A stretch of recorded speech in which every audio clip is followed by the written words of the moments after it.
बच्चों, आज हम पढ़ेंगे कक्षा 9वीं के गणित विषय की प्रश्नावली 2.5 का प्रश्न पहला।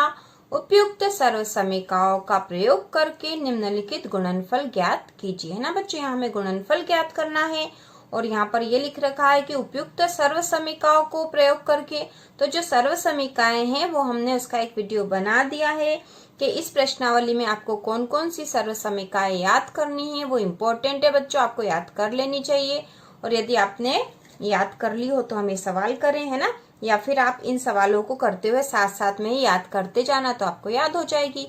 आपको एकदम से याद नहीं होगी, आपको एक एक करके उसे याद करना पड़ेगा, तो आसानी से याद हो जाएगी। ठीक है बच्चों, और इसी तरह के और वीडियो देखने के लिए आप हमारे चैनल को सब्सक्राइब कीजिए।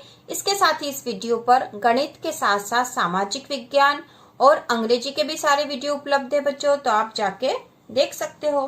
तो चलो बच्चों शुरू करते हैं। जो पहला क्वेश्चन है x धन 4 x धन 10, है ना, x धन 4 x धन 10। तो यहाँ पर एक जो ये बहुपद दे रखा बच्चों, तो इसमें कौन सी सर्वसमीकरण का प्रयोग किया गया है पहले हमें ये देखना पड़ेगा, फिर हम उसका प्रयोग करके इसका गुणनफल ज्ञात करेंगे। तो x धन 4 है ना, यहाँ x है और यहाँ पे भी x है, दोनों जगह x है ना, और यहाँ 4 है और यहाँ 10 है, तो ये दोनों तो अलग अलग है। ठीक है, तो यह कौन सी सर्वसमीकरण का प्रयोग हो रहा है आपको याद आई होगी। ये है x धन a, है ना, x धन a x धन b, है ना, x धन a x धन b, a और b अलग अलग है, तो यहाँ 4 और 10 दो अलग अलग है। ठीक है, और x वो के वही है। तो यहाँ पर a बराबर क्या बच्चों, a बराबर क्या है 4, ठीक है, और b बराबर क्या है, b बराबर है 10, है ना, a बराबर है 4 और b बराबर है 10। तो हमें ये सर्वसमीकरण प्राप्त हो गई है। यहाँ पर इस सर्वसमीकरण x धन a x धन b का प्रयोग किया गया है, है ना, इसका इस सर्वसमीकरण का प्रयोग किया गया है। ठीक है, इस सर्वसमीकरण का प्रयोग करके अब हम ऐसा जो बहुपद है इसको सरल कर लेंगे। तो चलो बच्चों करते हैं। तो सर्वसमीकरण है x धन a और x धन b है ना। तो x धन a x धन b बराबर क्या होता है, बराबर होता है x का वर्ग धन a धन b x धन ए बी। ठीक है बच्चों, ये सर्वसमीकरण जो है इसका गुणनफल ये होता है, ये हमें पता है, ये स्थापित है पहले से ही। तो हम इस सर्वसमीकरण का जो गुणनफल है उसको यहाँ पर रख कर फिर इसमें a और b का मान रख देंगे, है ना। ये हमने सर्वसमीकरण का गुणनफल यहाँ फिर से लिख लिया है। अब हम इसमें a और b का मान रख देंगे तो हमें इसका उत्तर पता चल जाएगा। तो बच्चों देखो, x का वर्ग के स्थान पे x का वर्ग ही आएगा, है ना, धन a के स्थान पर क्या आएगा, a के स्थान पर आएगा 4, है ना, 4, b के स्थान पर 10। ठीक है, फिर x, ये हमने लिख दिया x धन a b मतलब क्या है बच्चों, a b मतलब a में b का गुणा है, a b के बीच में कोई निशान नहीं, मतलब इन दोनों के बीच में गुणा है। तो a के स्थान पर हम लिख देंगे 4 गुणा b के स्थान पर 10। ठीक है, ये हमने इसका मान रख दिया है। अब हम इसको और हल कर लेंगे। तो x का वर्ग धन 10 और 4 कितने हो जाएंगे, 10 और 4 का जोड़ है ना, 10 और 4 हो गए 14, है ना। 14 में हमें x का क्या करना पड़ेगा, गुणा, है ना। ये पूरा कोष्टक इसके बाहर x है, मतलब x का इन दोनों में गुणा होना था, तो पहले हमने इसको जोड़ लिया है, फिर x का गुणा करेंगे। हम ये भी कर सकते थे कि x का गुणा पहले दोनों में करके फिर जोड़ लेते, है ना, ये भी कर सकते थे बच्चों, पर ये एक ही बात थी यहाँ पर, इसलिए हमने ऐसा कर लिया। ठीक है, धन 10 में 4 का गुणा करा तो ये हो गया 40। ठीक है, अब ये हो जाएगा x का वर्ग धन 14 में x का गुणा करा तो हो गया 14x धन 40। ठीक है, तो ये हमें उत्तर प्राप्त हो गया है।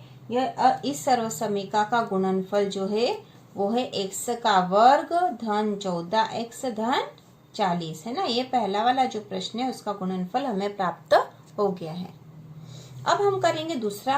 ठीक है बच्चों, दूसरा वाला देखो, दूसरा क्या है, x धन 8 और x ऋण 10 है, x धन 8 x ऋण 10। तो इसे देखकर भी आपको कुछ समझ में आ रहा होगा कि इसमें कौन सी सर्वसमीकरण का प्रयोग किया गया है। तो ये है x धन a और x ऋण बी, है ना। ए और बी दोनों अलग अलग है, 8 और 10 है, और एक्स वो के वही है, एक्स धन ए एक्स ऋण बी, है ना। हमने सर्व समीकाएं लिखी थी पहले, आपको याद होगी वो, ठीक है। तो इसका जो है, इसका गुणनफल होता है बच्चों एक्स का वर्ग धन ए ऋण बी, इस पूरे में एक्स का गुणा है ऋण ए बी, ठीक है। एक्स का वर्ग धन ए ऋण बी एक्स ऋण ए बी।